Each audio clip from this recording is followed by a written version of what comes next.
सनातन धर्म में जिस कार्तिक मास को धर्म कर्म के लिए अत्यंत ही शुभ और फलदायी माना गया है, उसके शुक्ल पक्ष की एकादशी से लेकर पूर्णिमा तक का समय भीष्म पंचक कहलाता है।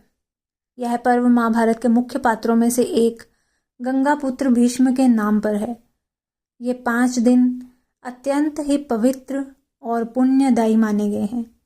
भीष्म पंचक, जिसका पहला दिन देव उठनी एकादशी के दिन पड़ता है, वह आम पंचक से कैसे अलग हो सकता है और यह क्या है, इसका मुहूर्त महत्व, यह सब विस्तार से जानते हैं इसी वीडियो में। हरे कृष्णा, राधे राधे। आप सभी का बहुत बहुत धन्यवाद मेरे चैनल पर आने के लिए। आज की वीडियो का विषय आप जान ही गए हैं, भीष्म पंचक के ऊपर चर्चा रहेगी। अगर आप मेरे चैनल पर नए हैं तो मेरे चैनल को सब्सक्राइब कर लीजिए और साथ ही बेल आइकन को प्रेस कर दीजिए ताकि हर वीडियो की नोटिफिकेशन आपको मिलती रहे। और अगर वीडियो अच्छी लगे तो कृपया वीडियो को लाइक कीजिएगा, शेयर कीजिएगा और कमेंट ज़रूर कीजिएगा। पहले जानते हैं भीष्म पंचक क्या है।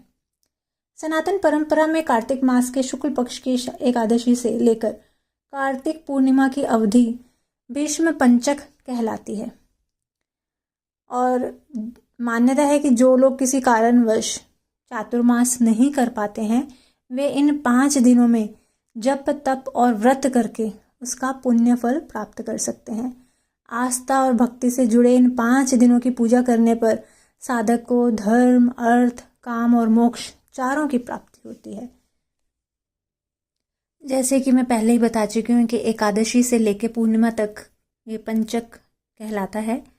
और इस बार जैसे कि जो एकादशी है वो 2 नवंबर को मानी जा रही है, तो भीष्म पंचक 2 नवंबर से शुरू होकर 5 नवंबर तक रहेगा। इस बार ये 4 दिन तक रहेगा, नहीं तो 5 दिन रहते हैं, पर एकादशी तिथि 2 दिन में आ रही है, तो इसलिए 2 तारीख से शुरू होकर 5 नवंबर तक का रहेगा। और यह काल बेहद संवेदनशील है, इसलिए इस काल में सावधानी बरतने की सलाह दी जाती है। अब जानते हैं पूजा के नियम क्या हैं। पौराणिक मान्यता के अनुसार भीष्म पंचक के 5 दिन भगवान विष्णु की पूजा के लिए समर्पित हैं और इसमें प्रत्येक दिन श्री हरि को अलग अलग चीज़ें अर्पित की जाती है। तो जानते हैं कि किस दिन कौन सी चीज़ चढ़ाने से क्या पुण्य फल प्राप्त होता है। भीष्म पंचक का पहला दिन देव उठनी एकादशी तिथि को पड़ता है, तो साधक को भगवान विष्णु को विशेष रूप से कमल का पुष्प अर्पित करना चाहिए। भीष्म पंचक का दूसरा दिन भगवान विष्णु की साधना आराधना से जुड़े हुए दूसरे दिन में तुलसी विवाह वाला दिन होता है। तो इस दिन लक्ष्मी नारायण भगवान की जंघा पर बिल्व पत्र चढ़ाया जाता है। भीष्म पंचक का तीसरा दिन विशेश्वर व्रत वाला दिन भगवान श्री विष्णु की नाभि पर सुगंध या फिर ऐसा कह सकते हैं कि इत्र लगाकर पूजा की जाती है। चौथा दिन मणिकर्णिका स्नान वाले दिन भगवान विष्णु को विशेष रूप से कंधे पर गुड़हल का फूल चढ़ाया जाता है। 5वां दिन कार्तिक पूर्णिमा और भीष्म पंचक के आखिरी दिन भगवान विष्णु के सिर पर मालती का पुष्प चढ़ाने की परंपरा है। तो ये 5 दिन का जो चढ़ाने का है मैंने बताया है आपको, और अभी इस बार 4 दिन है, तो आप चौथा और 5वां दिन इकट्ठा कर सकते हैं। धार्मिक महत्व क्या है इसका वह भी जान लेते हैं। भीष्म पंचक के 5 दिन विधि विधान से पूजा करने पर साधक को सुख सौभाग्य की प्राप्ति होती है। इस व्रत करने वाले व्यक्ति पर पूरे साल भगवान विष्णु की कृपा बरसती है। और मान्यता है कि जो कोई व्यक्ति भीष्म पंचक के 5 दिन सूर्योदय से पहले स्नान करके श्री हरि की शुभ मुहूर्त में पूजा करता है, उसे सभी तीर्थों में स्नान का पुण्य फल प्राप्त होता है। अगर आप पूरा चातुर्मास नहीं कर पाए हैं, पूरे कार्तिक मास में ब्रह्म मुहूर्त में स्नान नहीं कर पाए हैं, तो ये आपके पास ये एक स्वर्णिम मौका है कि आप इन 5 दिनों में अवश्य से ब्रह्म मुहूर्त में उठ के स्नान करके और भगवान की पूजा अवश्य से कीजिएगा। अब जान लेते हैं कि विधि क्या है। भीष्म पंचक व्रत अगर आप करना चाहते हैं तो क्या नियम है और क्या विधि है। तो इसमें आपको संकल्प करना होता है। कार्तिक शुक्ल एकादशी के दिन ब्रह्म मुहूर्त में स्नान करके आपको संकल्प करना है। और अब 5 दिन केवल हविष्य, इसमें आ जाता है फल, दूध और सात्विक आहार, इसका भोजन करें आप। वैसे इसमें अलग अलग तरीके से जो व्रत है उसका पालन किया जाता है। पहले में आता है कि पंचगव्य, यानी कि गाय का गोबर और ऐसे मतलब जो उनका मूत्र है, इन चीज़ों का उपयोग करके फिर फलाहारी होता है। फिर एकादशी का अगर आप जैसे व्रत रखते हैं वैसा रख सकते हैं, और ये नियम होते हैं, आप इनमें से किसी भी तरीके से रख सकते हैं। और अगर नहीं तो कम से कम तामसिक भोजन और लहसुन प्याज और अनाज, इनसे आप परहेज कर सकते हैं। और अगर इतना भी नहीं कर सकते हैं, अगर आप किसी कारणवश से अनाज से परहेज नहीं कर सकते हैं, तो आपको तामसिक भोजन और लहसुन प्याज का सेवन इन 5 दिनों में नहीं करना है। अब जानते हैं कि इन 5 दिनों में क्या नहीं करना है और क्या करना है। पहले जानते हैं क्या नहीं करना है। इसमें आपको पंचक काल के दौरान किसी भी नए कार्य, व्यापार या कोई आप निवेश करना अगर है आपको, तो उसकी शुरुआत ना करें।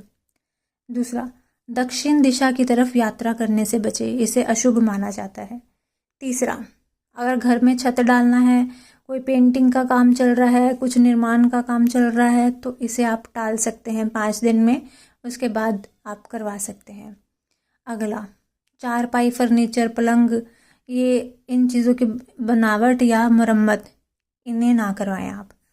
अगला, नया कोई सामान खरीदना हो, कोई कपड़े या कोई कीमती वस्तुएं खरीदनी हो, तो इनसे आपको बचना चाहिए।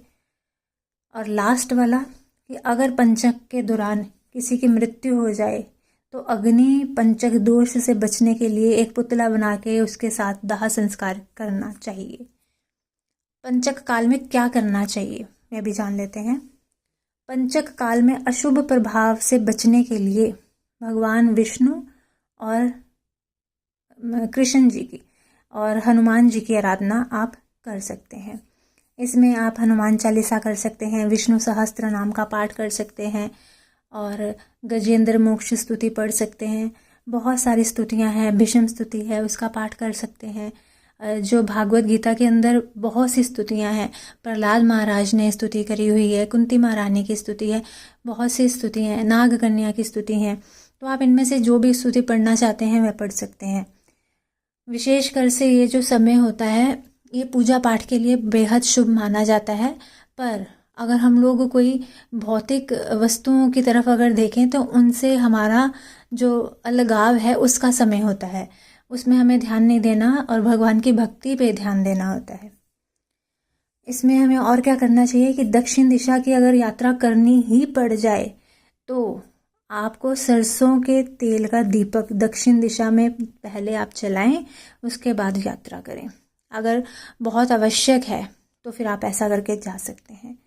और अगर कोई कार्य अति आवश्यक हो, आपको करना ही करना है, तो आपको रेवती नक्षत्र में हवन या दान करके शुभ फल प्राप्त आप कर सकते हैं और फिर आप अपना उस कार्य को कर सकते हैं। तो ये चीज़ें आप कर सकते हैं। विषम पंचक में तुलसी माता की पूजा करनी चाहिए और आपको इसमें मंत्र जाप करना चाहिए। हरे कृष्ण महामंत्र, हरे कृष्ण कृष्ण कृष्ण हरे हरे, हरे राम राम राम हरे हरे। यह कलयुग का तारण मंत्र है, आप इसका अधिक से अधिक जाप कर सकते हैं। और अगर नहीं तो आप ओम नमो भगवते वासुदेवाय मंत्र का भी जाप कर सकते हैं।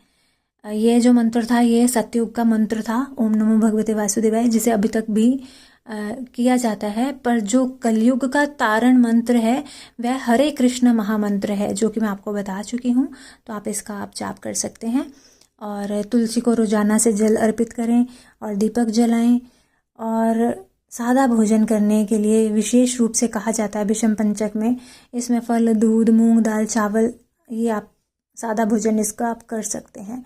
और अगर फलाहार कर सकते हैं या फिर एक समय का भोजन कर सकते हैं, तो इसमें आप विशेष रूप से दान को भी बहुत महत्व दिया गया है।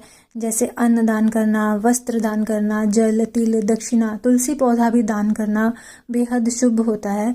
तो आप किसी को तुलसी का पौधा भी दान कर सकते हैं। और ना करने में कुछ चीज़ें और भी हैं, वह भी बता देती हूँ। इसमें फल वाले जो फल जैसे बीज वाले जो होते हैं उन्हें खाने से मनाही की जाती है। जैसे कि अमरूद हो गया, अनार हो गया, खीरा हो गया, यह चीज़ें नहीं खानी होती हैं। बीज वाली चीज़ें जो, इनका सेवन नहीं करना होता है। और तेल का सेवन नहीं करना होता है। और किसी की बुराई, झगड़ा, वाद विवाद नहीं करना होता है। किसी बुजुर्ग का अपमान नहीं करना होता है। और कोई भी शुभ या मांगलिक कार्य जैसे सगाई, विवाह, मुंडन, यह कुछ भी नहीं करना होता है। और पैसे का भी लेन देन अगर आप टाल सकते हैं तो उसे टालें। और इस दौरान दाढ़ी या बाल कटवाना है, इनसे भी बचना चाहिए। तो ये सारी जानकारी है कि आप क्या करें और क्या नहीं करें। और विषम पंचक के ऊपर मैंने आपको पूरी जानकारी दे दी है। अगर आप मेरी जानकारी से संतुष्ट हैं तो कृपया वीडियो को लाइक कीजिएगा, शेयर कीजिएगा। मिलती हूँ अपनी अगली वीडियो के साथ। तब तक के लिए सभी को हरे कृष्णा, राधे राधे।